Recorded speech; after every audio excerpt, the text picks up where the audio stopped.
those were fun times when I think back of it, because it was all about the music. There was no money, so it had to be about the music.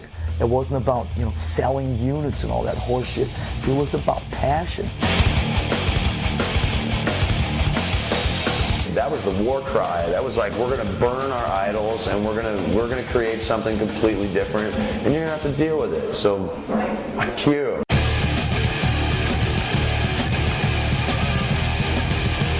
It was very easy to just get raiding parties and going like killing posers and stuff, you know, not literally usually, but we'd pound on a few, you know, because they'd take our girlfriends. There was so much testosterone going on. I want to see a fucking mosh pit, New York style, right now! Come on!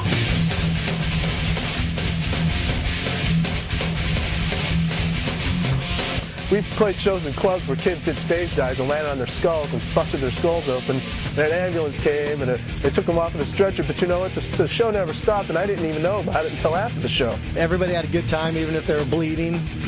And I had a good time if they were bleeding. It was a really exciting time, you know, because the energy produced some really amazing music. A lot of the bands back in the day, you know, they were doing stuff that was absolutely brand new, and it was they paved the way. Nobody would have thought about doing that stuff. They're geniuses, you know, for creating what they created, and you know, totally paved the way for bands like us.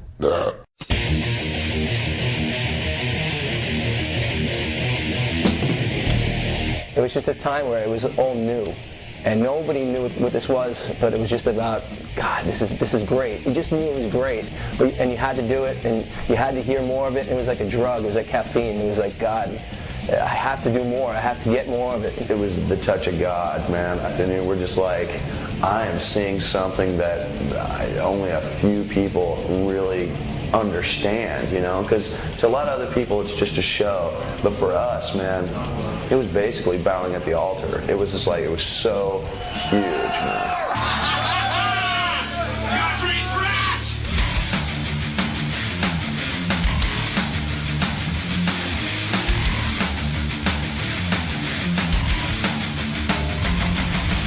With a torch we search for answers. We find the truth in loud guitars. With a help from our ancestors, we're heading for the stars. We took a hit from San Francisco, we took a ride to NYC. Any influence that could be some from Exodus to SOG. Thrash, thrash, thrash, we do it for the thrill, thrill, thrill. We're forcing you to march, march, march, united today. I suppose thrash was born back in the early to mid-'80s. Why did it come about? I think because, you know, growing up, I listened to stuff like Judas Priest and Black Sabbath, which I, you know, thought in terms of were metal. And then metal kind of got a new moniker, and it was more of, really what it was reinvented pop. And I think that it was almost an insult to a lot of us who grew up on Black Sabbath and Judas Priest and I suppose the later coming Iron Maiden, etc., etc. And we kind of took it to, let's say, that next level. A lot of people thought that it was just too much. You know, it didn't sound like, you know, the music that we were playing didn't sound like, you know, Van Halen or Rush. You know, it was totally on the fringe. I remember hating it first because I didn't know what to make of it. But about a week later, I was just completely sold on it, and it definitely changed my style and music from that point on. It was different from everything else. And when you think about Metallica and Slayer, and actually, you know, Anthrax, how heavy they were, especially Metallica at the time, nobody played that heavy. Nowadays, it's like you turn on the radio and everybody sounds heavy, everybody sounds the same. But back then, nobody had heard anything like that. It was the heaviest, fastest, craziest music you could hear, and that was the birth of thrash metal. When I was a kid, I started here, and I'm like, this ain't angry enough. I went to the next level. Got tired of that. This ain't angry enough. What can I get? Judas Priest. This ain't angry enough. I got to go further than that. I found Venom and Motorhead, you know, and all the fast, aggressive stuff. As far as always bringing up the energy level and things like that, and getting faster, which was the natural progression, bands like Iron Maiden, such talented players, we wanted to also show how we could play our instruments. It wasn't about just playing fast. It was about playing some good talented parts. You know, you had the new wave of British heavy metal. You had, you know, your gods like Priest and Maiden, and you had Motorhead, and we just took that, threw a little Discharge in, A little exploited. And there you have it. The word thrash originally came from the hardcore scene. Hardcore bands were playing fast and metal bands got influenced by it, thus you have thrash metal. The term thrash metal came about just because the crowd tend to thrash everything in their path, and it just kind of stuck. I've always been quite fond of the term myself. When I first heard the word thrash, I thought somebody was referring to trash, and that it was an insult. It's one of the names that when I heard it, I'm like, yeah, that's us. It's not like it's like, well, we're not kind of like that. We're not kind of like this. And somebody said thrash, I'm like, that's a good name. Well, when you think of thrash, there are certain areas of Europe that you could address and say that some of the stuff came from. But really, thrash, I think it's safe to say, was born in America. Thrash really got started in 3 places. Los Angeles, we had formation of Metallica and Slayer. The Bay Area was Exodus, and then New York was Anthrax and Overkill. So those bands collectively made a huge impact and influenced everyone in their respective scenes to do their own thing and build and grow. The scenes weren't really that different, you know. They were all centered around record stores that imported a lot of records, and about kind of, you know, word of mouth, grassroots movement, and tape trading. Everybody was dubbing tapes off and sending them to their friends. You got to check this out. This is huge. Promoting ourselves with cassettes, of course, that was it. You know, we were hoping to get a record deal for vinyl. That's awesome, vinyl. But cassettes we could make and copy the labels on a copy machine, and there were enough underground magazines and college radio disc jockeys to send us stuff to, so whatever it took, stuff had to go out. By the time you got a copy of that demo, it was like the 14th generation of it. You could barely make it out, but man, you know, it was like it was that whole thing. It was like, hey, guess what? I got a demo you don't have. I'm super extra cool, but it was sort of like, it was the early version of the internet.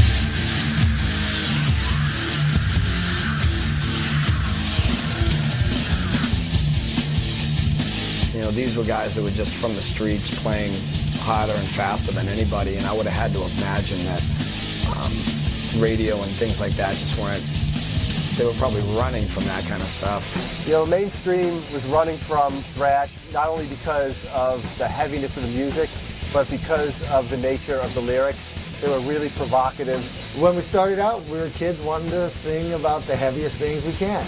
So it was murder, Satan, rape, you know, violent death, you know, and of course the obligatory nuclear war song. Lyrically, you went from bands who were influenced by social stuff like us to just stuff like Exodus, where they would just talk about brutally killing people. We want to write about the bad things in the world. And the thrash metal music gives us a chance to scream it out. We cannot change anything, but we can scream it out. I ran a label back then, and it was really tough. It was tough getting distribution. It was tough getting your record played on the radio. It was tough getting it on the shelves of stores. Mainstream America was just afraid of it. They didn't know what to do with it. You weren't expecting to hear them on the radio. You weren't expecting to see them on MTV. A lot of times you weren't even really expecting them to be able to put a record out, because especially in the early days, you couldn't find a record label that was going to sign them. The 2 big thrash labels in America were Megaforce and Metal Blade. Pretty much every country had one, but the 2 big American ones really launched all the commercial powerhouses. You got John and Marsha Zazula out in Jersey doing Megaforce. You got Brian Slagle out in the Valley in LA doing Metal Blade. Well, they were the people that actually put their money where their mouth is. Johnny and Marsha Zazula and Brian Slagle, and actually started record labels specifically to release these records. Metal Blade came first. Brian Slagle in Los Angeles was a music trader turned record store clerk, radio DJ, label entrepreneur, and he did a regional compilation called Metal Massacre. On Metal Massacre, the debut compilation, the last song was Metallica, Hit the Lights. Well, Metallica first started out as just Lars and James. And they were basically just rehearsing in a garage someplace. And the first track that they ever recorded was on the Metal Massacre album. It's called Hit the Lights.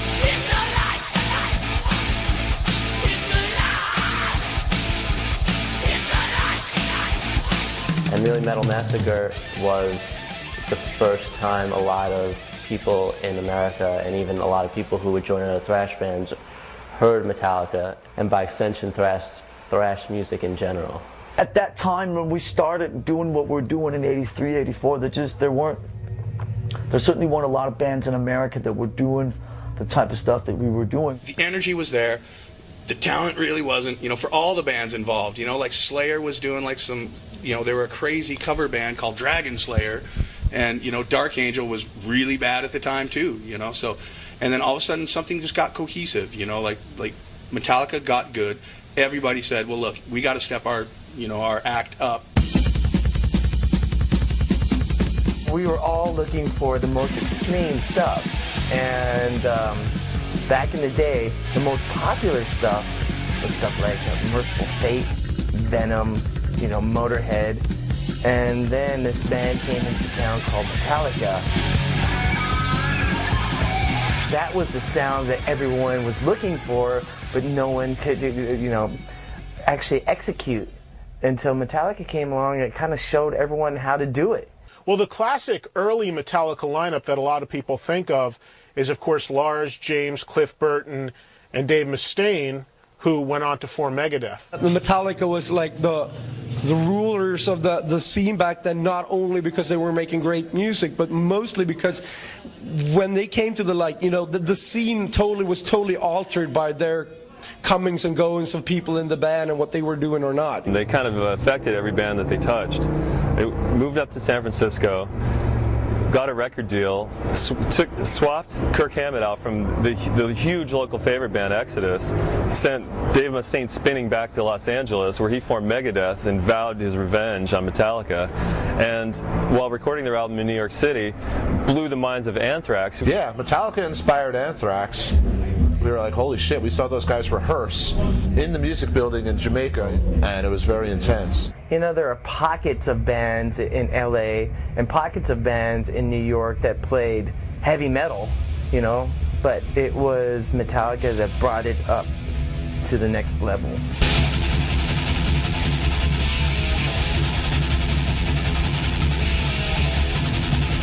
Here was this scene that was, if you listen to the rock and roll drum beats, were pretty tame, and then all of a sudden you hear this, and you're like, whoa, what is this new sound I must take in? And they were the first ones to do it. Metallica was all about the brilliance of that crunchy fucking guitar before anyone else had it. They had it.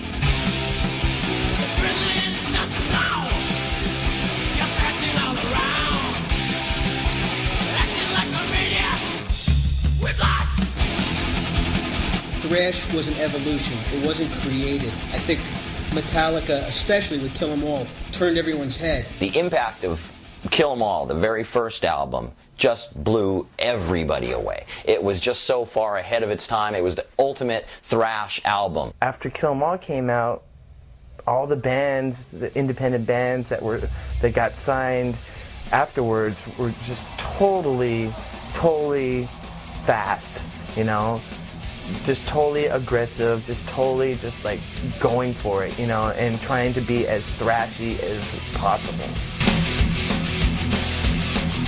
Metallica helped define thrash metal. I mean, they were one of the first bands to blow up big with it, even when we didn't know how big they were going to get, but with every record, they were just redefining their sound and redefining what was going to be the new trend in thrash metal. They had all this amazing stuff going on, and it would be almost impossible to think what could stop that momentum.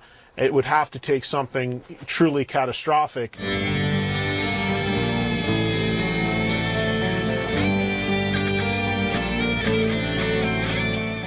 In September of '86, Metallica probably received the biggest blow, probably still to this day in their career. I'm sure they would say that, with the death of their original bassist, Cliff Burton. I was just about to go on KUSF, and I got a call, and it was KJ Doughton, their fan club guy, and he had just told me that Cliff Burton had died. They had a big accident in Sweden.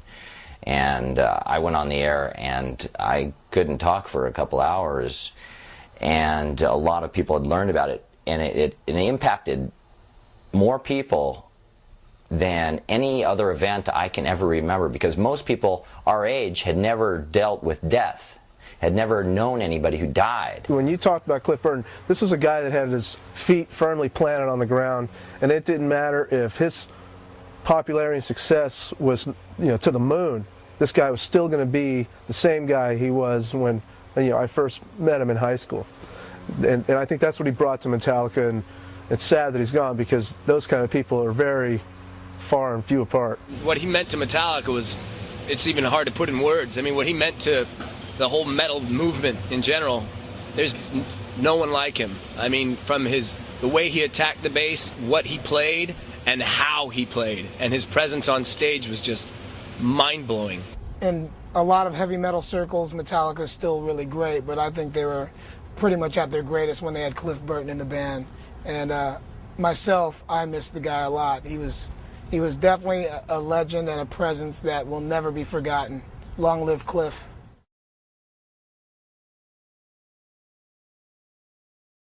You saw them kind of gradually move away from thrash, and a lot of people feel that if Cliff had lived, that might not have been the case, and that he might have kept the band more pure to what they started out doing. But I don't know if that's so true. I mean, Metallica ended up becoming, overall, the biggest metal band really ever, one of them at least. I think Metallica is the Black Sabbath of our generation, the Led Zeppelin of our generation. And I think, Metallica, obviously, first 4 records, classic. First 5 records, classic. They're the forefathers. We wouldn't be doing this without Metallica, without having heard Metallica. So they have,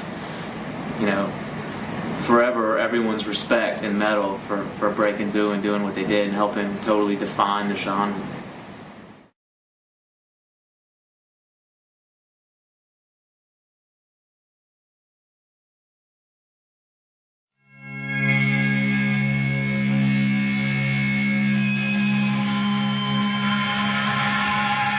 Being kicked out of Metallica, a lot of people said, has fueled me to be faster and better in Megadeth, and that's kind of true, but I was better and faster than them when I was in Metallica.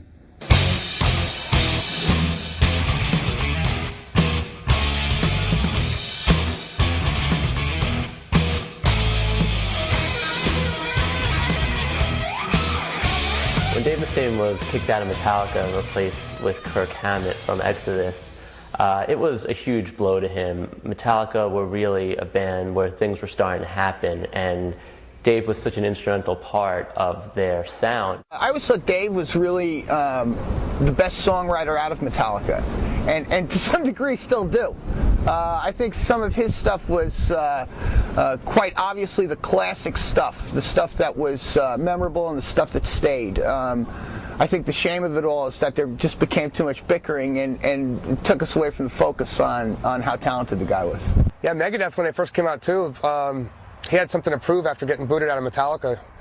There was a huge grudge there that's been pretty well documented. Because of that kind of constant tension and wanting to prove something, Dave Mustaine ended up making music that was much more intricate than what Metallica was doing. The rhythms he would write were mind-blowing. The rhythms were just kind of almost impressive as anyone's lead playing.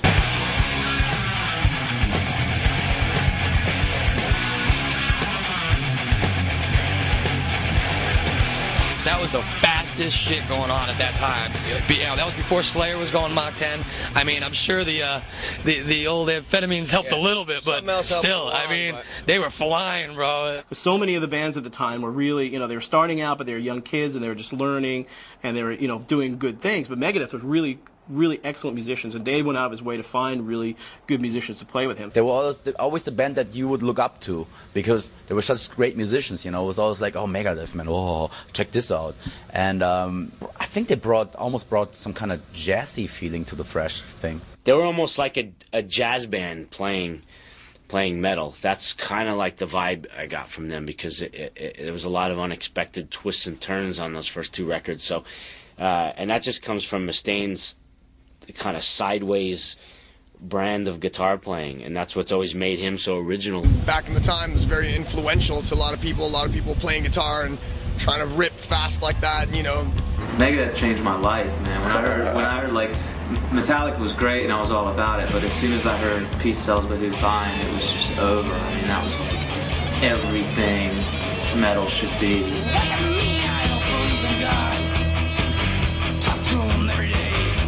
It had the power, it had the speed, it had the riffs, it had the drums, it had the political lyrics. It was perfect.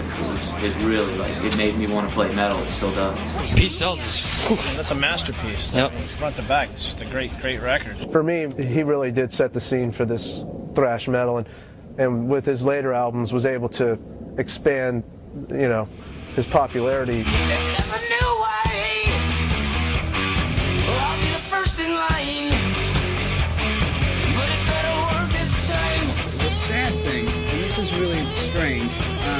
When Terry was playing with Megadeth, I showed him a lot of my style.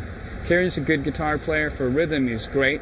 In Metallica, I was the only guitar player, and a lot of that rubbed off on James.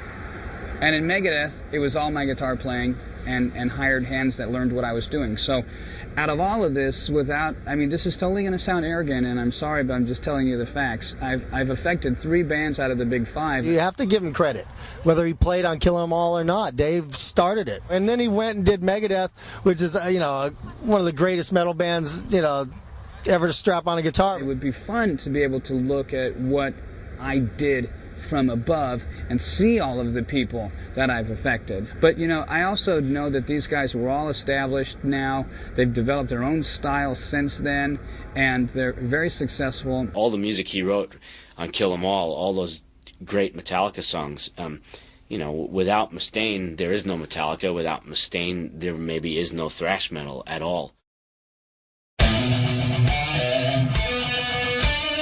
The LA thrash scene was amazing just because there were so many great bands that were happening at the time. I mean, really, when you look back at what happened there, I mean, Metallica started in LA, Megadeth started in LA, Slayer started in LA, Suicidal started in LA, so many bands started in LA. Even though the mainstream media, and certainly when you look back at the LA scene in the time, everybody looks at Motley and Rat and that whole hair band scene that was going on there as the scene that was happening at the time in Los Angeles. But what people forget is that the LA thrash scene was really an amazing scene. In LA being the capital of glam, it was very easy to just get raiding parties and going like killing posers and stuff. Not literally usually, but we'd pound on a few, because they'd take our girlfriends. I mean, if you were into Motley Crue, Wasp, or Dokken, you were considered a poser, and that type of bands were not welcome in that scene. If you wore a Motley Crue shirt to an Exodus show, you would got your ass kicked, guaranteed. I never understood why anybody would want to go see men dressed up like women. To this day, makeup, tight clothes, it's like, I didn't get it. Girls got it. And I don't get that. Yeah, girls got it. They love seeing that. And like, okay. Well, there definitely was a competition between the glam bands and the thrash bands. And I think that definitely made the thrash bands want to be heavier, want to be more extreme. I'm glad that they had these glam hair bands back then, because they were, it was like without heaven, there's no hell, you know what I'm saying? Without glam, thrash would have had a target. Eventually, it became a little bit better in Los Angeles because, when Slayer came in, they ushered in quite a few other bands in Los Angeles as well. You had bands like Dark Angel and Hyrax and Agent Steel and kind of the second wave of LA thrash. There was definitely an underlying scene there, and the interesting thing was it was happening much more in Orange County. The kids there were definitely a little more into the thrash stuff than they were in Hollywood. We didn't want to be part of LA. That's why we stayed in Orange County. We were a big-time Orange County band. We probably did 3 Hollywood shows in our existence. To think of Slayer in Los Angeles when all this glam stuff was going on, for every action there's an equal and opposite reaction. And I think that's the best way to define what Slayer was about. When Slayer first started out, they actually were wearing makeup in the early days, probably one of the only thrash bands who really ever went that route. We put makeup on like guys as opposed to putting on makeup like women. Yeah, we were like the anti-Hollywood thing. That's what we always, in the beginning, that's what we wanted to be. We wanted to be anything that Hollywood wasn't. Yeah, when they first came out, I was almost like actually kind of afraid to approach them because they just seemed so evil, and the makeup kind of made them look even eviler. For me, when I first started going and seeing, I saw Slayer at the Keystone in Berkeley. It was my first thrash show. I didn't know what it was, you know. And I was standing up front, and they went on, and the pit exploded, and it was just like, oh, this is thrash. I remember the first time seeing them live in '86, and I was literally scared to get near where the action was happening. I mean, I went to go see them in Wasp, but I'm like, I'm going to get killed here. Seeing Slayer in the Mall was probably one of the most religious shows I ever went to. It was the scariest place to be. I don't care who you were, and if you were Satan, you were scared. It was loud, it was heavy, it was amazing.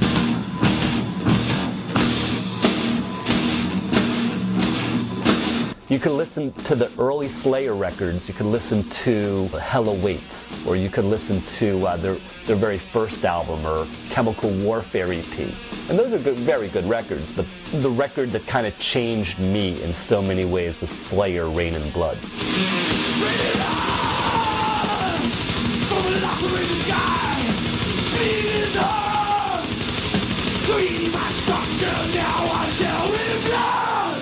The best album for me, it's easy. It will be Rain and Blood, of course. I mean, it's the thrash Bible, I would say. Dude, back in the day, if you put on Rain and Blood in a car with me and like my close friends, someone was going over the backseat into the and stage diving and chaos. Well, definitely when Rain and Blood came out, that changed everything. The thrash scene and Slayer definitely went from being an underground phenomenon to being something that was huge and mainstream. And that record, to this day, is still one of the best thrash records of all time. And Angel of Death is probably, I mean, considered certainly by me and I think everybody else, is one of the greatest heavy metal songs ever. The way that I want you to die, floating out in this decay, shout the clean of life. Angel of Death, the heaviest song of all frickin' time. Can I just say that? Insane, and I hate you for writing it, okay? Because I wanted to write it. Angel of Death! March to the kingdom of the dead. Angel of Death is the most horrifying lyrical song ever. You know, it's like everybody else stopped writing. You know, you can't top that. That's the apex of you know, thrash lyrics or whatever, where it told a wicked story and it kept you completely engrossed, and you know, there's nobody could top that. Angel of Death! March to the kingdom of the dead. Infamous! Watch out! Angel of Death! Slayer is it as far as a live performance. You cannot see a bad Slayer show. It does not exist. It doesn't happen. So if you end up opening for Slayer, you're pretty much screwed. We got spit on the first night. We got spit on, but I just opened my mouth and caught and said, yeah! Trouble, opening for us. Chicago band, right? So in the Aragon Ballroom, Trouble goes on stage. The crowd's chanting Slayer louder than the PA. I was like, wow, this is so fucking cool. And the drummer kind of snapped and he didn't handle it right. And it just got kind of ugly. Yeah! Slayer! Yeah! Slayer! Slayer! Slayer! Arguably the heaviest band of all time, and Slayer has never teeter-tottered or faltered for a second. And the integrity they've shown over those years has put them in the position where they are, where they've set the standard on what is heavy. Gods. Yeah. Slayer are pretty much the still reigning kings of thrash. I mean, you know, Slayer, they've influenced as many people or more as us in Metallica, you know. Well, Slayer really, when you look back on it, was probably the biggest and most successful thrash band from the LA scene. Even though Metallica started in LA, I think most people look at them and they really had their success when they moved to San Francisco. And Slayer was a true and true LA band. They still live in LA. And once they came out, you know, they influenced so many other bands. And you had a lot of bands that, if it wasn't for Slayer, I don't think at the time in LA you would have seen any other thrash bands that were out there.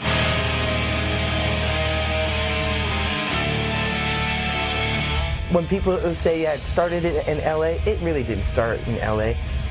Metallica was kicked out of LA because they weren't understood, you know? I'm sure that after the fact, you know, it was really convenient for people to say, oh yeah, it started in LA, but no, it started in San Francisco.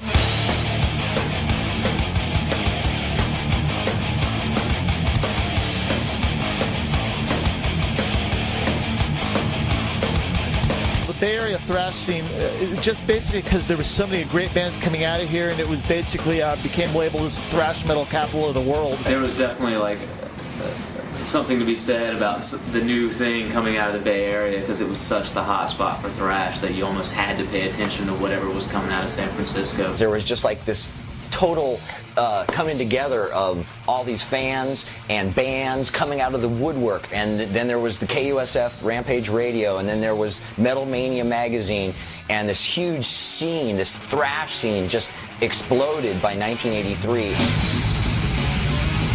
The Bay Area scene in 1983 was thriving. They had this show called Metal Mondays that was at the old Waldorf, and it was packed. I mean, on a Monday night. It was amazing. I mean, there was a bunch of clubs to play at, a bunch of bands that were just breaking, and everyone would go to each other's shows, and it was a really exciting time to be around. Ruthie's Inn started fucking having lots of shows on San Pablo there.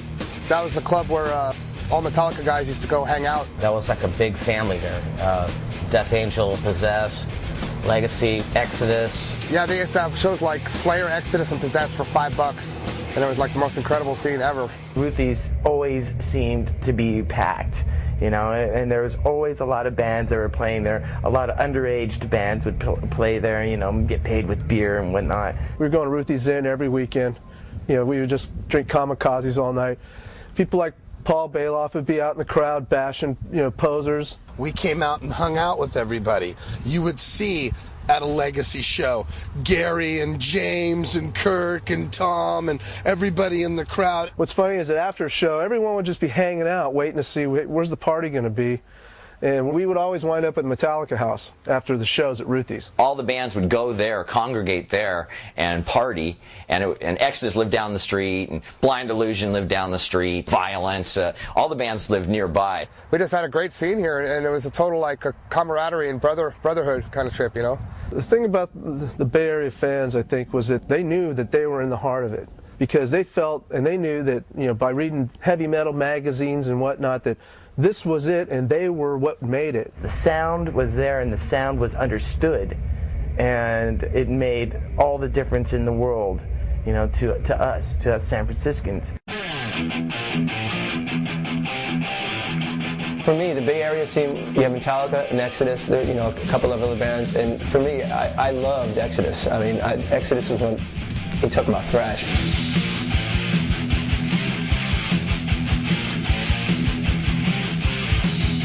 Exodus was so intense. The guitar work, the screaming, the yelling.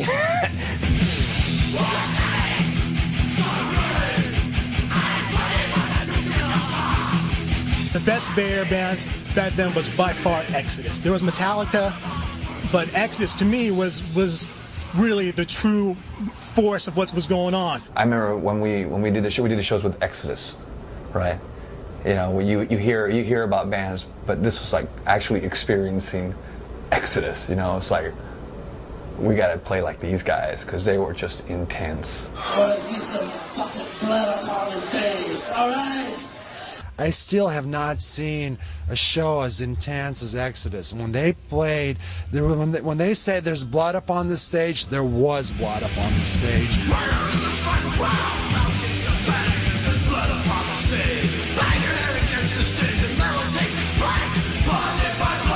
I mean, to me, you know, even Metallica, I mean, in some ways were influenced by Exodus.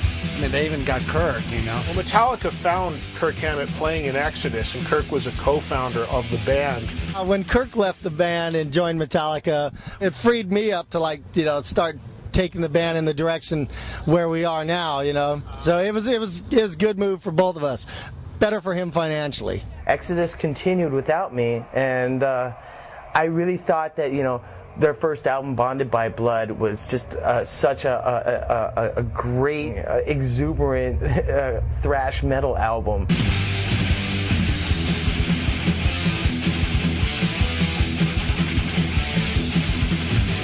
To me, Bonded by Blood was a really cool and different album at that time, and I loved riffing on it. Exodus Bonded by Blood is the best thrash album of all time. I put it in and it just blew me away. It was insane. Just the raw power, Bonded by Blood by Exodus, with the ultimate cover of the Siamese twin getting ripped in two.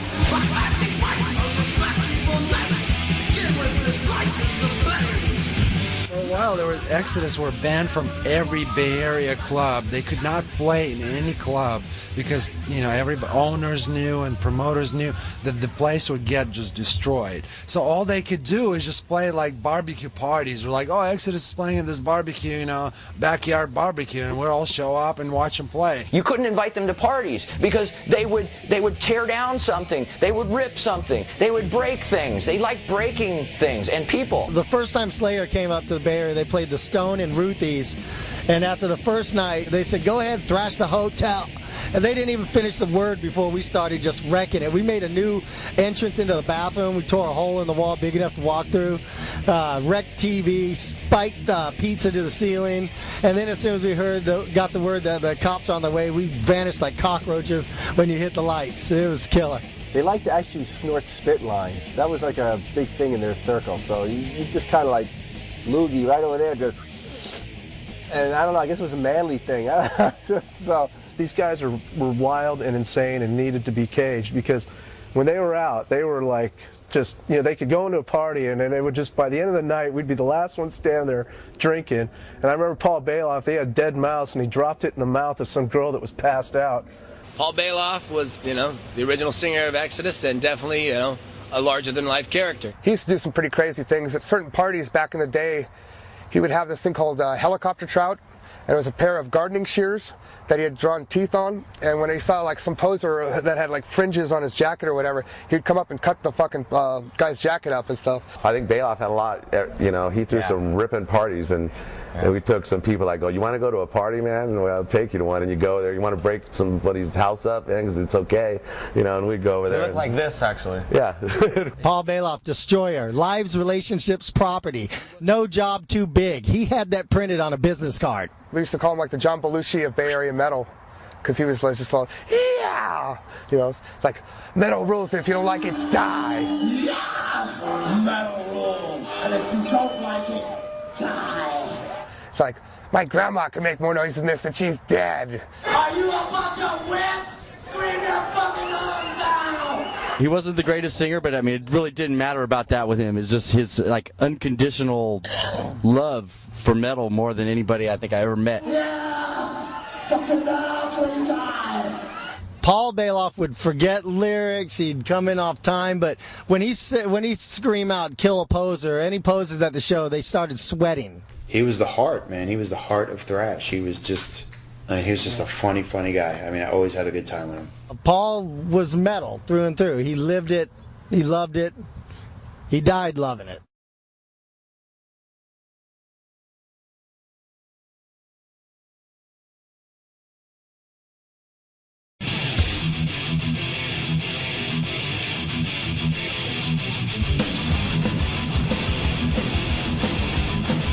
When Paul Bailoff left and Steve Seuss, or as we call him, Zetro, joined the band, there was plenty of reason for it. I mean, Exodus was a band that wanted to continue to work and go out and do tours, and they just weren't able to deal with Paul at the time because there's a lot of partying going on. I mean, if you knew Paul Bailoff, you knew that he liked to drink and he liked to do a few other things.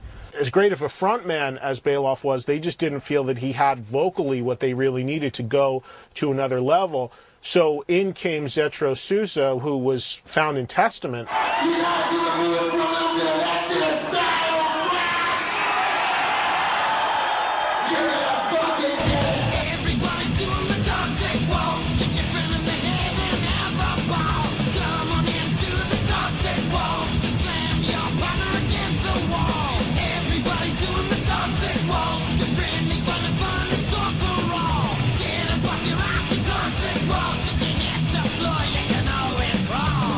Those were big shoes to fill. I mean, we're talking about going in a legendary band that was huge in San Francisco, and he's the new kid. But I think he did a hell of a job. I mean, Zetro, to me, if anybody was going to replace Paul Bailoff, it should have been Zetro. One thing I'll say about Exodus, after all this time, for the last 20-plus years since their inception, throughout all the trials and tribulations, the drugs, the deaths, the member changes, the mainstay and focal point has been Gary Holt, guitar player. He's kept this band alive throughout everything. he has been not only influential as a guitar player, but the band as a whole, from Bonded by Blood on, is legendary. It's a goddamn classic. What's a typical thrash kid like? 35 years old, 2 kids. That's the typical thrash kid. Hey, you listen to this, goddammit! I think the thing that really separated fans of thrash metal as opposed to fans of other types of music was the fact that they really just lived and died for this stuff. I live for thrash metal! No fucking buts about it, and I want to be in the video! Yeah! Watch out for the bus. It doesn't need commercial music exposure to survive. You have the fans itself who keep it around, as well as the good record labels. They're very loyal. They watch what you do. You don't get away with, like, you know, any bullshit or something. You know, you release a shitty record and they tell you, which can be pretty painful, but it's good.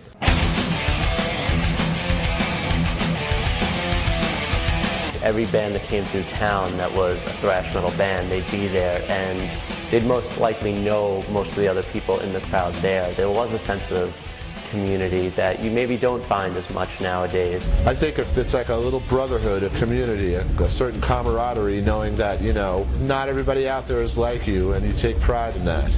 You know, I walk down the street with the hair like this, you know, and people can judge me and think what they want. They can call me Howard Stern. I don't give a shit, you know, because I got metal in my blood, and that's all that fucking matters to me. This is stuff that, you know, has either got to find you or you've got to find it. You've got to have it in your blood. You have to have it within you. That dark, fiery pit inside you, spilling through your veins and coming out through your pores. The good thing about this whole thrash thing is that you meet people in all different parts of the world who have something in common, you know, so you always have something to talk about right away. I always think of the typical thrash fan as a tiny, teeny little part of Paul Bailoff. Just a massive energy, extreme, powerful, yelling, screaming. But intense and hardcore. Thrash fucking metal! Overkill! Thrash kids back in the day, kind of a lot of the similar things that Maiden fans wore. It was the high top running shoes, which I had, very tight jeans, tighter the better. Tight jeans, leather studs, long hair, it's gonna be all that. You'd wear, of course, your fine rock shirt that could be a t-shirt, but it was more popular to have the 3/4 inch baseball sleeve shirt. Tour shirts are preferable with the name of your city on the back where the band played. Tight blue jeans, the black t-shirt, the black leather jacket. The color black is eternal and universal with metal. I mean, even if you were, 1985, 1995, 2005, if you wore black, it's, you'll always fit in. Long hair, and usually white sneakers the jeans were kind of tucked into, and this was kind of our uniform. You could identify us anywhere. We didn't look very intelligent, but we we looked committed to something, or should have been committed to something. But most important of all, and this is the ultimate accessory for a thrash metaler, is the jean jacket with the cut-off sleeves over top of the leather jacket with the patch on the back. Mine was Ride the Lightning, like this, Metallica Ride the Lightning, and then as many buttons as you could fit on the front, so you'd have all your buttons on there. Yeah, the guys were pretty set in what they had to wear to go to a thrash show. I mean, it was like the understood uniform that the guys had to do. But with the girls, I mean, you always have to have a little skin out somewhere. That's key, so that the guys take care of you. You gotta wear black, and then you just gotta rock out, so you do okay. No girl has a problem in a metal She's got show. about 10 guys that'll fuck anybody Exactly, up I have like that's fucking all them guys. I started listening to it when I was 11 years old, and I just liked it. I loved it from the very beginning, and here I am. The ongoing joke was, what has 2,000 legs and 2 breasts, an Overkill show in Germany. But that had changed over the years, and sure, there's been plenty of girls who've come to our shows. Smart girls get off on all that testosterone. It's pretty heady stuff to be in the middle of a pit with all that smoke and smell and sweat. Besides having my daughter, it was the best thing that ever happened to me in my life. Knowing these bands, being in that time with all these people was the most fun I ever had. It was just in my heart and soul. I loved it.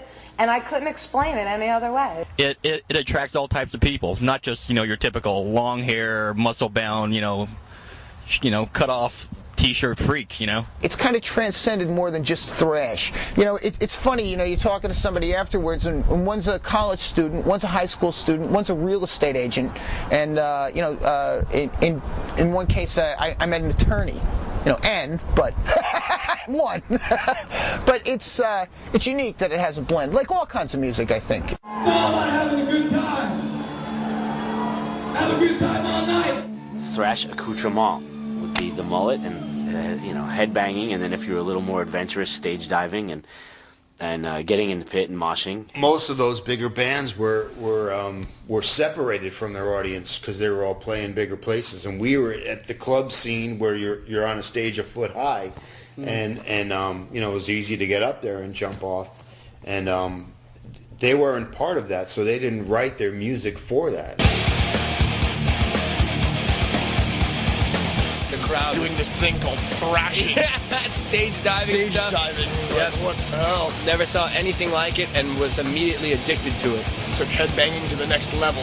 We used to all just bang our heads so unbelievably hard, where the first 15, 20 rows of the real intense fans at any show, all you would see were heads going like jackhammers and hair flying all over the place. There's no way that, we're going to let anybody walk out of any place that we play without a feeling of fulfillment and without their damn necks hurting.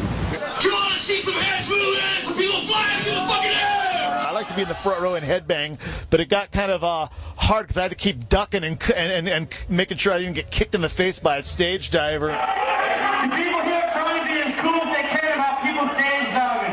Try to cooperate with the guys working the stage, okay? People had never seen anything like that, so when you did play, the bouncers usually would shit their pants because they weren't used to seeing kids stage dive and, just the pit just going crazy, ape shit, kids beating the shit out of each other, but having a lot of fun doing it.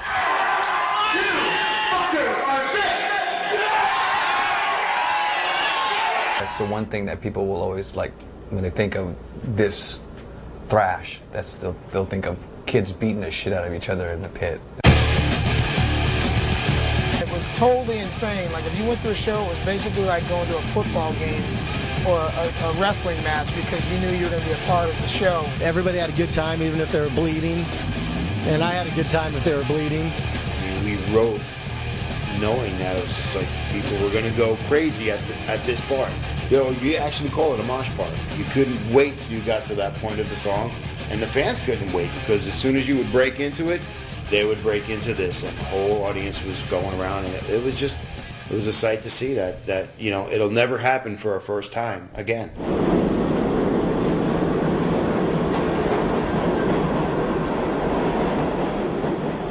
There was a difference between West Coast thrash and East Coast thrash. And the West Coast was more kind of combining the new wave of British heavy metal. It was heavier, it was faster.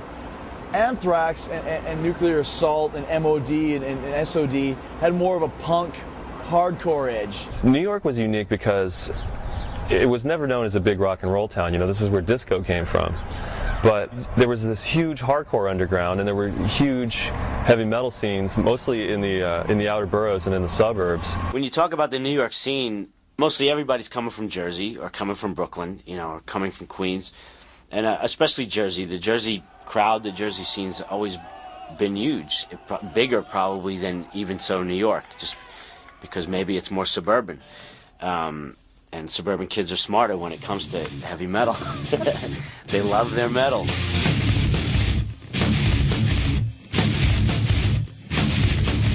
Down in Jersey, there was a group of metalheads called the Old Bridge Militia. The Old Bridge Militia was just like a real tight group of people that just felt the music. It really was something that you felt in your heart and your whole body. They were nothing more than just a bunch of guys who loved metal. Fortunately, I had a house that was on 29 acres, and what really separated us was we had a place that we could bring the bands to, where they could hang out, play, rehearse. It was the coolest thing because we went in there and there was food and there was kegs of beer and people were partying, and it was just such a great thing to be part of that scene because I felt like I'd arrived. They had bands like Venom, Slayer, Metallica staying over their house, putting on concerts in their basement. We stayed there for about a week or so because we had nothing to do, and he let us stay there. Yeah, we had no money. Yeah, we had no money, and he was really cool. They had a gig right in South River at this place, and the guy proofed them when they were going in. They weren't old enough to even drink, so they didn't even let them play that night. So Joe said, "Oh, with that, you're still going to play. You're coming back to my house. We're going to hook up the equipment." Hooks it back up. We get a keg of beer, and there you go. You got it. Slayer did a show for us downstairs.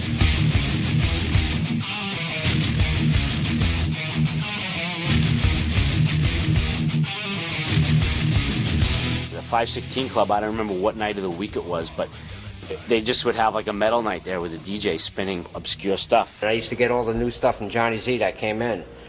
Any new metal that came in, he would give it to me, and I played here, and the people would just commute through this town and come together for a metal night.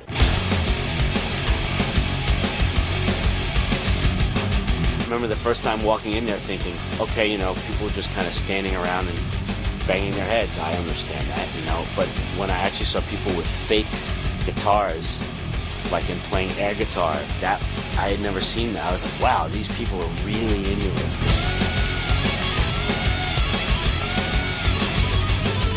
Forget if you had a broken leg or something, you know, you come in crutches and you know, If you had a crutch, forget it. You weren't going home with your crutch.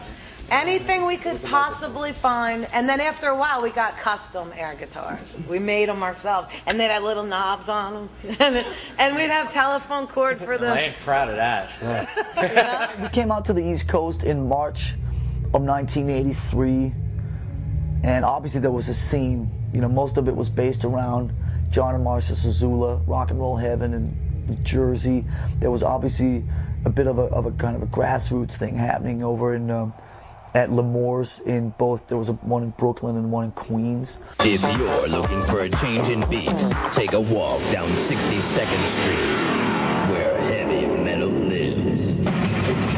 Welcome to L'Amour.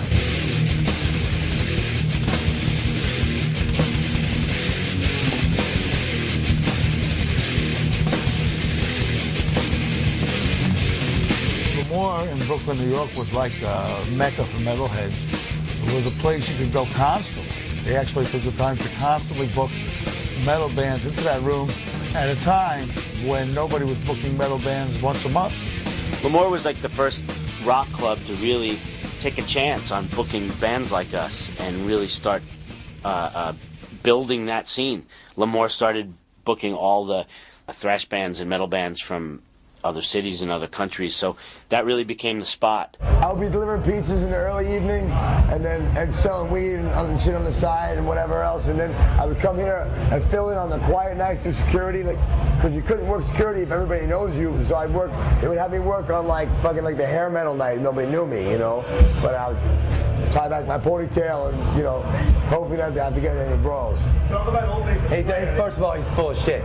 He worked there for the pussy, that's it. Well, this was the place. L'Amour's was it, man. We all drove, and on the weekend, Friday, Saturday night, we drove to L'Amour's, got our cars broken into, robbed. They took the stereos out. It was great every weekend, like clockwork. We had to get new side windows, because that's where they broke the window to get into the car. My friend's car, his Camaro, was stolen. They actually took the whole car. And then you went in, saw some metal, came out, and you had to get a tow truck. It was great. Yeah, I mean, I always remember hearing about all the classic shows, you know, bands like Overkill, Carnivore, Anthrax. Obviously, they were like the house band for a long time. From New York City,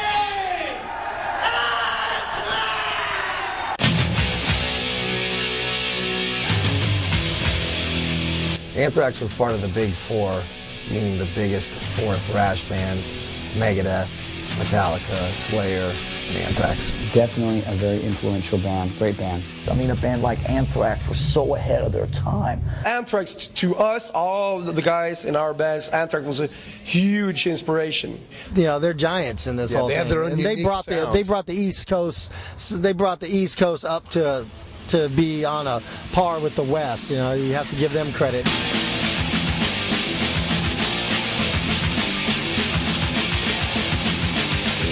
Anthrax was cool because they were totally different than you know, the other bands that were out there. They actually had singers, you know, singing over the heavy thrash stuff. You know, Joey and Neil Turbin were more singers than, say, myself or Paul, or even Blitz were, you know, at those days, even Tom Araya.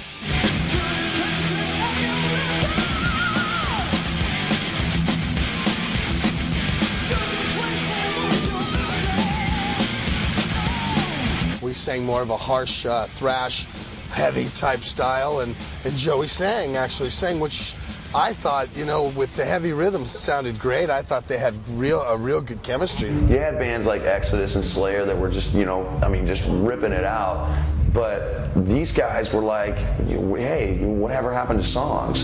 Let's keep the songs going, you know? And that was a huge factor for me in developing what I do basically today. Another thing that was cool about Anthrax is that they were definitely different as far as like their lyrical content. They weren't singing about like ripping corpses up or raping women or anything like that. They were, you know, pretty lighthearted with the way that they dressed and looked, and you know, pretty much like, you know, guys next door just having fun with metal and doing their thing. They really brought a lot of their love for comic books and Stephen King movies and that type of thing. They put all that into their lyrics. That was their trip. You know, they're like, hey man, we're all just normal people, all just nice guys. But when I was an angry 19-year-old kid, I was like, come on now, we're all like ready to kill, come on, Jesus. One listen to the music, their music was just as lethal really as any of those other bands out there.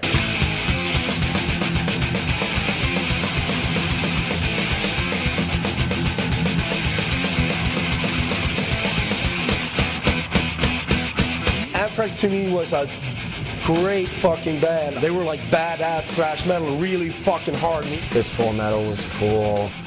Spreading the Disease was a good album, but Among the Living, I think, is their like sort of defining album. Among the Living, Anthrax, so thrashy, so ultimately thrashy. Among the Living is still probably my favorite thrash metal record of all time.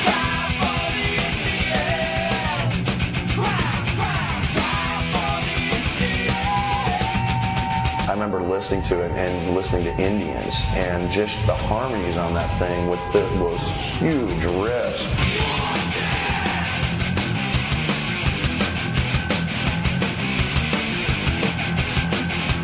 You're like, man, this is great, because it was thrash, but it was different. The guitar tone itself, for me, defines thrash. Scott Ian's rhythm playing and Charlie's drumming. Charlie's still one of my biggest influences in metal. Charlie, you know, what more can be said about Charlie? He practically invented the blast beat. When I listen back to some of our older records, I sometimes close my eyes and I'm like, what the hell was I thinking back then? I was playing at such a fast pace, I was like, holy shit. I just, you know, that was it at the time. And Scott, you know, is one of the, I mean, he's a giant. He's one of the most crushing rhythm guitar players. He's an old friend. And he took that New York hardcore kind of thing and incorporated it and created a whole new, you know, sound. You know, Anthrax certainly never sounded like Exodus or Metallica or Slayer, you know. And to me, like, Scott Ian and James Hetfield are like the best rhythm guitar players in metal there ever was, you know. I think Anthrax also with, like, you know, like, using, like, the word mosh, it, like, started, like, the kind of, like, you know, the pop culture kind of moshing in metal, you know, like, caught in a mosh.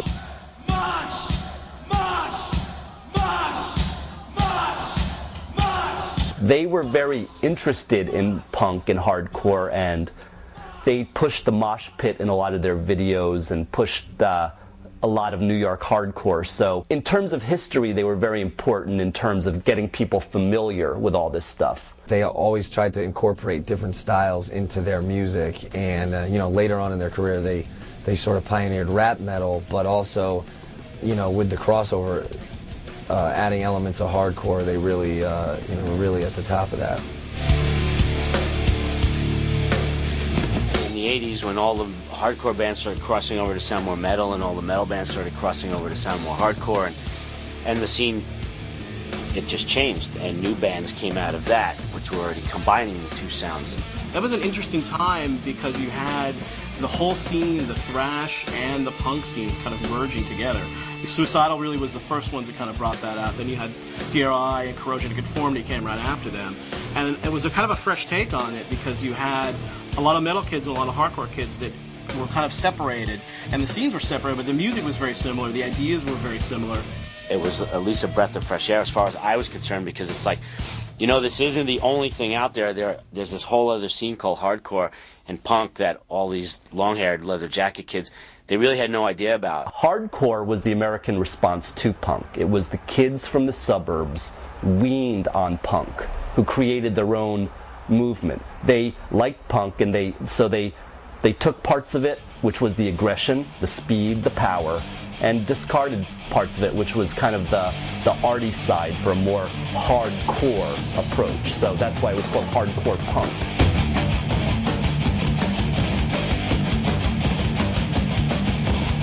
I think it was like around 82 or 83 when I started wanting to go to see hardcore shows, and I was immediately warned, saying, well, you don't want to go to CBGB's on the Sunday because you have long hair and the skinheads will beat the crap out of you. Sometimes the hardcore kids and the metal kids didn't quite get along as well as you would hope that they would, so there was definitely some violence. In the early days when we used to have shows like that with different style bands, punk and metal bands, there was fights every day, every minute of the show.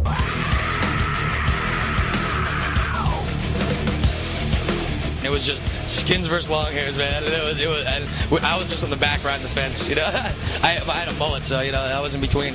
So there were, like, a few fights, like, every now and then. Well, there were a lot of fights. And then... I mean, we played a show out here in L.A. in 1986 at the Olympic Auditorium where it was chaos. You had 3,000 people there, and it was you were either a skinhead, a punk, a suicidal, or a metalhead, and they all hated each other. Everyone was just beating the hell out of each other. For no reason. It had nothing to do with moshing or slam dancing. It was fights. It was packs of gangs chasing other people. It was unbelievable. That was the craziest fucking show I think I ever seen in my life. There's actually 5 separate pits. I mean, we're talking huge fucking pits, man. I broke my leg. It was God. It was heavy. It was, I don't know, you had to have been there. It was insanity until finally a full-scale brawl broke out on stage with us between a bunch of suicidals and a bunch of these like biker-looking guys, and we had to stop our show when someone got their head split open by the bottom of a mic stand. I'll never forget. There was a kid who went in through the front. He went in through the front door. He had his ticket. He had his friend with him. He came in intact. I saw the same kid go out that same door. Blood just all off the side of his head. He was beaten to a pulp, and I don't know if it was because he was wearing a Slayer shirt or if he had his hair long, but I'll never forget that image. The hardcore guys didn't like the metal guys, thought they looked stupid, thought they didn't get it, and the metal guys didn't understand the nuances of the hardcore scene. It was rough at first, you know. It was almost like maybe we shouldn't be doing this or whatever. Maybe might not work. Yeah. But eventually, you know, people started to get along and realized that it was stupid to fight over such minimal stuff like that, and it's a whole new scene nowadays. It doesn't really so much exist anymore. You could go to a show, a band like Hatebreed now, which is a perfect example of what metal and hardcore crossover became, and you see metal kids and punk kids and skinheads all existing in the same place. There was definitely a little more lines in the sand in those days when those shows first started happening, but you know, the influence it's had on music's been amazing. Crossover definitely, I think, kind of gave a little more of a street feel to kind of the really precise kind of fantasy vibe that some thrash metal had. You know, it kind of brought it back down to earth a little bit too, which was cool. I think a lot of the musicians came out of a punk rock vibe, but became better as players. That just naturally led towards crossover, and that happens continuing in the hardcore scene these days. Bands who started out really as simple, straight up old school hardcore bands start to improve as musicians, and suddenly they're playing more metal stuff because it's just a little more technical. There are a lot of bands who took thrash and hardcore punk and they fused the two together, but clearly the biggest one was Suicidal Tendencies. Probably one of the greatest bands to ever come out of California, I swear. They totally started out as this hardcore LA skateboard type of band, and then they kind of evolved into a metal band. You know, they totally crossed over. Mike Muir, best front man, the guy's just fucking got magic to him. Suicidal is Mike Muir, and Mike Muir is Suicidal both ways.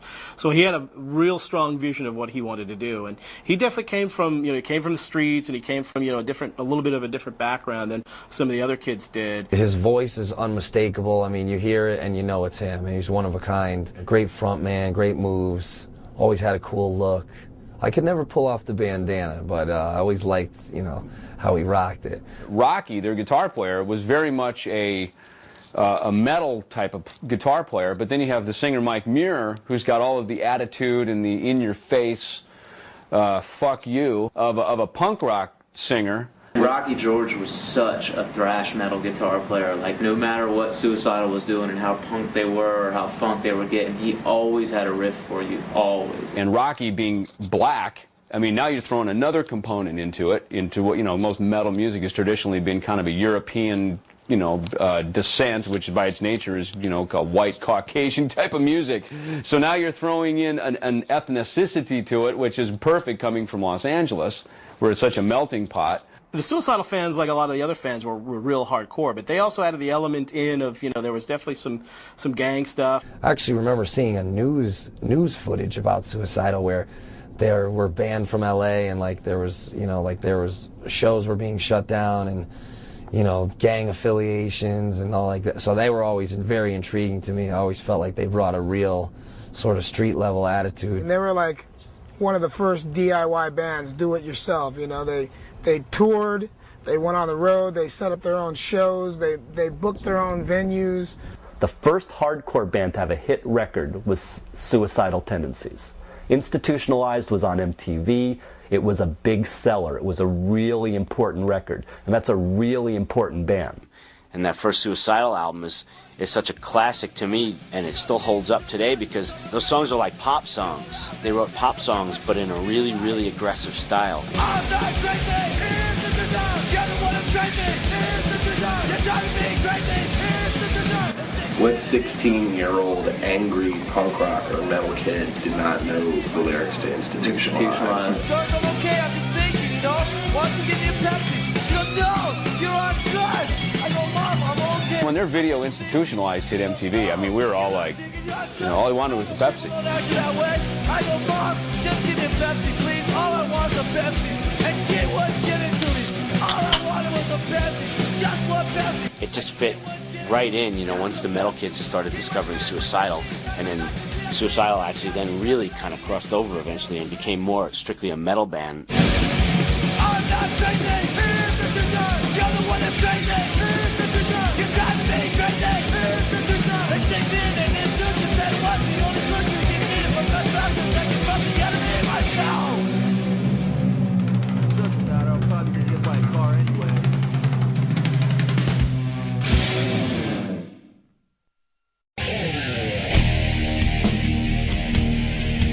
Thrash bands really weren't selling a lot of records, so if you were a member of a band like this, you had to get used to being away from home a lot, because your bread and butter and where thrash really came alive was on the road, and that's how so much of this stuff broke. Touring was just essential. No radio stations would play the crazy music that we were playing. So you'd go on the road, travel to any city that would have you, and play for all the headbangers. We were getting worked so hard. You know, and if you're just playing guitar or you're just playing bass, it's a lot easier than playing guitar and singing. You know, I was getting ridden hard and put away wet every night. It was just destroying band morale. There was always plenty of excess. If you wanted whatever kind of drugs or whatever kind of alcohol, it was there. And you couldn't really be doing that stuff every night because you had to play shows. And when you were playing this kind of music, playing that fast and that hard every night, a lot of guys after a while got either sick or had to quit or leave the bands. Once I got out and did what I had worked so hard for, I realized that I just didn't want to be involved in touring and that lifestyle. It's nothing that any specific event triggered. I didn't like the road at all, and I wanted to have a family. You go on the road for 3 months, you come home, you find a job. 2 months later, you go back on the road for 3 months. You come home, your employer's first question is, well, where'd you work last? Oh, I worked here. How long were you there? 2 months. All right, it's not exactly a glowing thing on your resume that somebody wants to hire you. A lot of us as musicians, being as young as we were, got disillusioned by the business, thinking that, you know, you've got those dreams of being the rock star on the big stage playing Madison Square Garden and whatnot, and here you are 3 years later and you're still touring in a camper and you know, you're still not making money. It hasn't gotten any better. The same thing happened with just about every other band in that scene at the time. Over-touring, overplaying, going out, limited marketplaces. You go into a venue, you're told one thing, you get another. I played at a place in Milwaukee one time, and the guy brought us dinner, and it was fucking Dinty Moore beef stew. I'm sorry you have to beep that, but it was pathetic. You're really like living hand to mouth on the road. It just becomes to the point like, why are you still doing this? It's like your heart has been bruised so many times that you're just not into it anymore. But it was hard on all of us. I mean, even some of those bands now, a lot of those guys aren't in those bands anymore because either they're gone, they passed away, or they just couldn't handle the lifestyle anymore. A lot of guys ended up quitting. But the ones that last are the few and the proud. I mean, you know, it does, you know, pay my bills, you know, and I have very few job skills whatsoever outside of playing guitar, so I have to, like, do what I do best. But, you know, every moment you have where you're, like, a little, like, you know, oh, I'm a little homesick, okay, well, then there's, you know, 100 moments that are, like, you know, just priceless fun.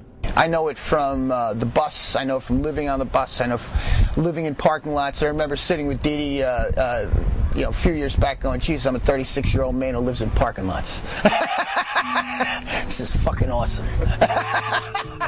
It's comic book life. I mean, it is such an improbable way to make a living. Not that it's a living, but it's such an improbable job to have. Yeah, the road definitely is not for everyone. You know, having done over 1,000 shows in the last 4 years, I can say that you got to be cut out for it.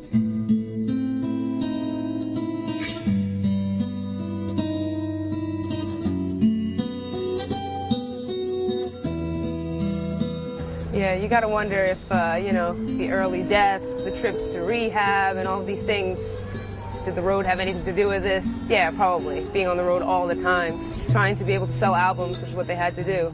There are definitely some major casualties, and you look at Cliff Burton, which immediately comes to mind, and the bus accident. You had Death Angel, who were in a horrible accident. Those poor guys, some of them were seriously injured. It was horrendous, basically. You know, Andy got really badly injured, and you know, I got slightly injured. It's pretty much the worst day of my life. So I just, you know, it led to the end of our band. Absolutely.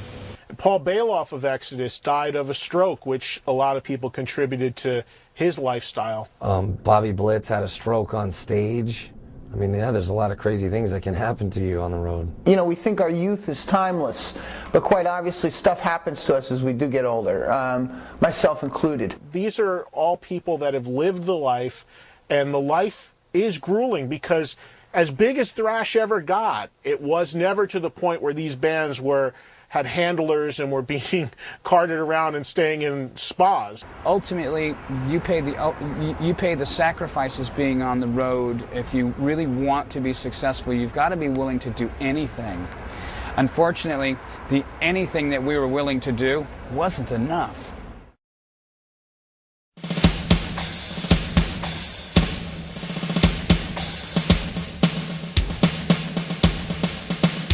I mean, the thrash movement in general in the United States was quite large, and the buzz was undeniable.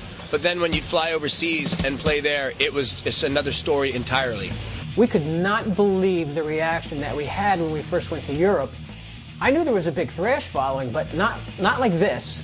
Everyone was totally raging. The back rows were just as intense as the front. The Europeans, I think, were just so psyched to have entertainers from America coming there to play. You were like accepted sight unseen. The American fans were more judgmental when seeing you for the first time. You had to prove yourself. The only attitude those kids had was a good one. You could do no wrong in Europe, especially in Germany. Not putting down America, because we're an American band and I'm very proud of the heavy metal scene in America, but Germany is definitely one of the greatest heavy metal countries in the world. The shows are really big, the fans are completely diehard. If you're a thrash metal fan, that's actually somewhere you should go, because Germany kicks ass. I mean, you just have to see it to believe it. Oh, we figured only in the States they would know all about stage diving and having a pit going and everything, but over there they can compete with anything that they have here, anything. I mean, some of it was even better. definitely. There was a huge scene in Germany, naturally born out of the scene that was born in the States. In Germany there was a big underground scene, and a lot started it with tape trading of American bands like, you know, Exodus, Metallica. It was for a while, it was for like a family kind of thing. You know, all the bands would get together, party, and, you know, have kind of hang out at each other's rehearsal rooms. It was more beer drinking than rehearsing, you know. And in the summer we had a lot of parties. The way the Germans did it was they were 16, they drank a lot of beer, and they played as fast as they could. Sometimes they kind of went off the tracks a little bit. Yeah, it's a big difference if you listen to Exodus or Slayer or Sodom and Creator, you know. Because I think Sodom and Creator, they have an own style because they're coming from Germany. The German thrash scene, the vocals were more guttural, a lot of screaming. And they brought that. Sometimes it was the broken the broken English that it didn't matter. All that you needed was guitars, screaming, shouting vocals, and loud amplifiers. To me, that was the most important part of what attracted me to the German bands. When I started listening to thrash, it was mostly like Crater and Sodom, the German stuff. In the German thrash scene, you had three big groups: Sodom and Destruction and Creator. But Creator were the band. They were the Metallica, in my opinion, of the thrash metal scene in Germany.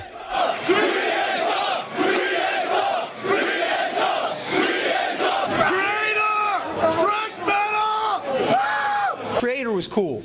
You know, Creator's like, you know, the Pleasure to Kill album was a classic in its own right just because when it came out, it kind of like exploded in Europe, which made, like, you know, they were the most aggressive band around.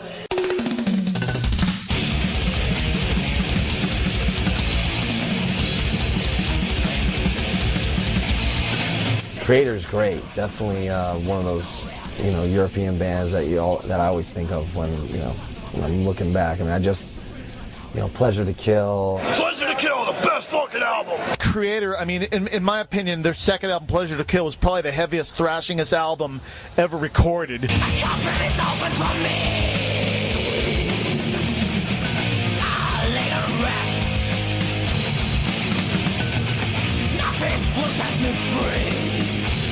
I used to play a game where I'd play albums I thought were heavy side by side, song for song, on fastest and heaviest, and Creator were the undisputed champs. They beat everybody.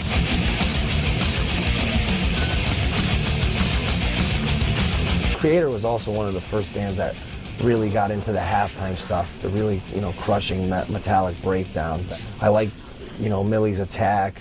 I think Creator's mainly the reason why I sing the way I do with the screaming vocals, like the way Millie did.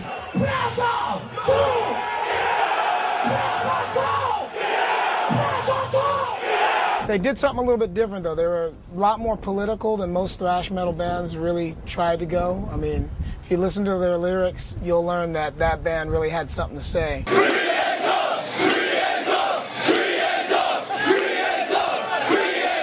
Creator, along with the other German bands, really helped jumpstart the thrash movement, not only coming out of Germany, but being so influential to a lot of the thrash bands, in a worldwide setting. I mean, countries that you wouldn't even expect thrash was coming from, Switzerland. There's two big Swiss bands I really like myself, and that's Celtic Frost, of course, and Corona. Yeah.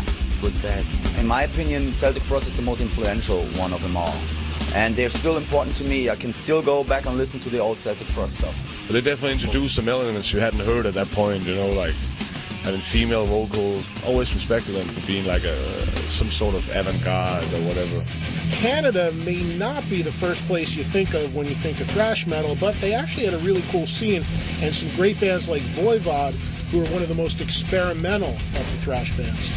Voivod, probably one of the most technically proficient thrash bands I've ever heard, and willing to do anything, just all over the map. I loved Voivod. They were off the chain, it was so brutal, so raw, and still like innovative, So I have a tremendous amount of respect for those guys. Brazil is really most known for being the home of Sepultura. Sepultura was a band that nobody thought was going to make it, you know, from Brazil. They came out and they were like, we can throw down just as hard as any of you guys. Literally, they changed, like, you know, the way people played it. I mean, like, especially KSAD, everybody was coming out, you know, sounding like Sepultura. I mean, I wouldn't be a singer of a band if it wasn't for that record. They definitely actually helped a lot too, because they brought another element to the scene, and they were really proud of where they were from. And I think that was, you know, a lot of people respected that they were so proud to be from Brazil and playing thrash metal. Mortal Sin, you know, from Australia. I mean, Australia. Yeah, by the start of the 90s, there were thrash bands popping up in almost every country. There were thrash scenes everywhere. And there was this mega tour that started out in Europe, and then it made its way over to the U.S., and that was Clash of the Titans. I went to Clash of the Titans. That was the first real thrash show. So that was Alice in Chains opening, Slayer, Megadeth, and Anthrax. Clash of the Titans, Slayer, Megadeth, and Anthrax. That particular show, I think, was just, for my first concert, you know, anyone that was there could tell you it was just amazing. I think that Clash of the Titans was so significant because it showed that thrash. It was the first time, and really one of the few times, that thrash emerged from the underground and really was a huge thing, and really could you almost say mainstream it became. It really almost did. You know, I think you could look into a lot of different reasons why it got so big, but I think the reason is that the quality was there, was always there, and just people never understood it before, and they just finally understood how great it was, and the masses latched onto it. Those bands were selling records, playing large venues, all doing on major large labels. tours, major labels. You know, that was definitely the first time it reared its head to that level. The Clash of the Titans tour was the culmination of almost an entire decade of this whole movement just growing and bubbling, because, you know, here we were out playing, you know, to sold out amphitheaters and arenas. That whole tour was just phenomenal. It just packed and sold out every night, and all about that music. It's all about the heaviness of thrash, metal, all that. When we did Clash of the Titans, which was Anthrax, Slayer, Megadeth, and we took Alice in Chains, which at the time was an unknown band. The ironic thing about Alice in Chains being on the Clash of the Titans show was that they actually weren't supposed to be on there. They were on there as a byproduct of the fact that Death Angel, another thrash band from the Bay Area, couldn't, because they had had a really life-threatening bus accident. We were offered that tour, but that was post the accident, and we just couldn't do it and didn't do it, and then so they got Alice in Chains to do that, and then Alice in Chains was on the bill, and that kind of threw a lot of people for a loop because no one had heard of them, and they weren't a thrash band. And they were out there opening for 15,000 Anthrax, Slayer, and Megadeth fans who were just not having Alice in Chains at all. I remember gallon bottles of piss being thrown at them. Pelting them every night with crap, and those guys, man, I'll tell you, they were the most professional band I've ever seen. I mean, just dealing with that, never letting it get to them. Lane, man, he came in and put it in their face. If people would throw stuff, and Lane would go in the audience and kick the fuck out of that guy who threw something. It was the most amazing thing, because the guy didn't take shit. He believed in what he did, and I love that, man. I'll never forget that. That is true metal. And of course, 6 months later, man, and the box broke, and everyone who was throwing beer cups at them went out and bought the record. So, you know, Alice, they got their revenge. It began the beginning of them and somewhat the end of the era of the thrash scene. What Woodstock did as an end of an era, the Clash of the Titans could have been the big show that was the end of that era. I think that was the end of thrash, that tour. I think that was it. I think it closed the door and said that's it, because after that tour, Nirvana happened. Nirvana hit it big, and no one wanted to sign any thrash bands. They scouring the streets of Seattle. By the time Clash of the Titans was over, thrash metal had been around, you know, about 8 years or so. You know, well, really 10, I guess, if you consider where Motorhead started, and so it was, you know, it was going to be time for some cultural change, and that's just the way that it is. There were a lot of bands at that time, and people were looking for something new. And then grunge was coming in, Nirvana, you know, Pearl Jam, all that stuff was coming in. Grunge was the only thing that could be cool. God forbid you had a guitar solo. God forbid you had any sort of look, you know? And it was just a blanket squashing of all sorts of rock, hard rock metal. I always found with those grunge characters, you know, they were so close-minded. They were so close-minded, and still look to this day. Did you ever see those bands ever repaying the favor? Once they got big, they never took out metal bands, ever. Alice in Chains never took out metal bands opening for them. Soundgarden, forget it. I don't know, I think maybe as far as like thrash bands taking out bands of that type and not getting it back in return, maybe we were just more open-minded musically than people gave us credit for, you know? And I don't think we were afraid at that time to take anybody out or do anything. At that time we figured, well, we're the most extreme music here. How, you know, who cares what happens from here on out? It was the worst time for metal bands, you know, 93, 4, 5, 6, because of that grunge scene. And it's like the media just did everything they could to try and finally kill off heavy metal. There was no support from the media whatsoever. The only thing that was left was the magazines, the metal magazines. Even those, in Germany, Metal Hammer all of a sudden turned into hard rock and Metal Hammer, you know. It's very bad. Like whereas in the 80s, a whole bunch of bands were able to break through and make it and have success. In the 90s, one. Pantera. During the era when you could not buy a metal record almost, or couldn't go see a metal show, and it was all about the post-Nirvana, like, grunge movement or whatever, you could still see Pantera, you could still buy a Pantera record and get thrash metal.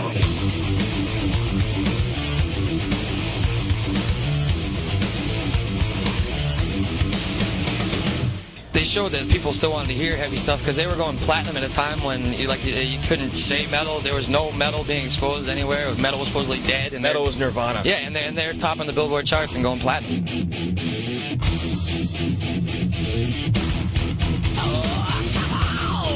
When it became very obvious and very clear that there was just a handful of bands that were going to be delivering heavy music anymore, you know, people clung pretty tightly to us. Phil and Selma just joined their band, and they were coming out of this kind of their Van Halen club band, you know, guitar shredder thing that Daryl was doing. We had a guitar hero who is still a guitar hero to this day.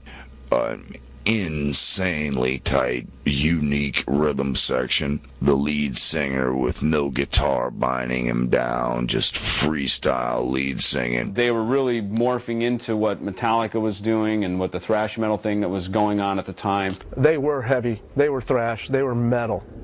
They came across as it, they projected off the stage that vibe of, you know, we're going to stomp your face in if you get too close. Totally influenced by Slayer and Venom and Possessed and, you know, Metallica and all those type of bands, and they really flew the flag for thrash metal throughout the 90s. By, you know, the early 90s, they put out Cowboys from Hell and the Vulgar Display of Power, and then they picked up and clearly led the charge. You put in Vulgar Display, actually you can put in Cowboys from Hell, and it's just like, you know, you listen to that record and you're like, wow.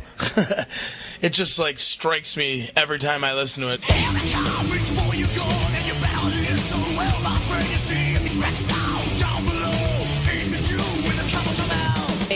They made metal cool again. So why they did? And they brought the groove, you know, which was something that was going on in the hardcore scene at the time, but, you know, most metal wasn't grooving like that, and they just brought that groove to metal, and that changed the whole game, which is still felt today. I mean, most metal has groove.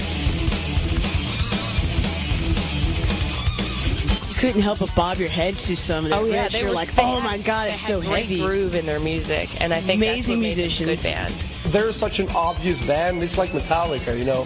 They've done so much shit, sold so many albums, and like done so much good for metal. It's pointless to even point out anything more. It's like they were the shit when they came out. That's it.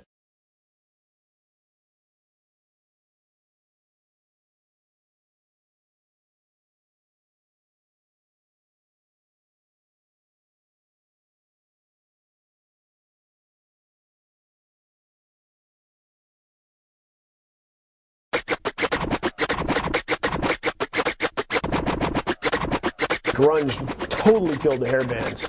Didn't kill us, it just gave us a setback. And then after that, the Limp Bizkit type of music came out. Nu metal, a lot of times, is considered, you know, the rap rock fusion of the past few years, you know, as well as, you know, someone with a DJ turntablist in the band. What do you guys think of the new stuff that's out now from the newer band? Not the new metal shit, but some of the other. Fake metal, rap metal. Yeah, rap metal very good. shit. If it wasn't for thrash metal, there wouldn't be new metal. Even though I hate to say that, because I am definitely one of those people that feels the same way as all the true metal heads do feel. That new metal's not real metal, it's new metal. I mean, you'll never find a thrash fan that doesn't like Priest and Iron Maiden and stuff. They want to hear guitar solos. They want to hear, epic stuff, instead of just tuning as low as you can and going da-da-da-da-da-da-da-da-da-da. A few years ago, they started up with the whole rap metal fusion thing, and that became new metal, N-U metal. And that's a whole different thing than new metal, N-E-W. New metal. Bands that now aren't being tagged with the new metal category, these bands are being considered like they come from more the school of where we came from.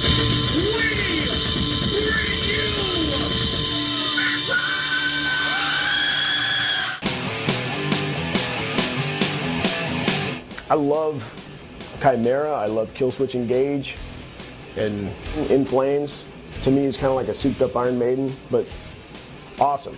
Slipknot's a good band too. I mean, they get mostly kind of categorized in the new metal thing, but I think them and like System of a Down are certainly miles away from Limp Bizkit. Even I can tell that. When I listen to Lamb of God or Shadows Fall, and I'll even put System of a Down, although obviously much bigger, huge band, but that record Toxicity straight up is a thrash metal record. So I would put them in that category too, of just bands that love the scene in the 80s and grew up on that scene in the 80s and were able to take it and not just copy what was done in the 80s, but turned it into their own sound. As Shadows Fall, us, Killswitch, Soilwork, Chimera, we are influenced by that time, but try to incorporate our ideas, of course, to not be a cover band. We want to, and I mean, bring the whole genre forward. It's evolved to black metal, it's evolved to death metal. Look how many of those bands exist now, and without thrash metal, I don't think there would be any of those bands right now.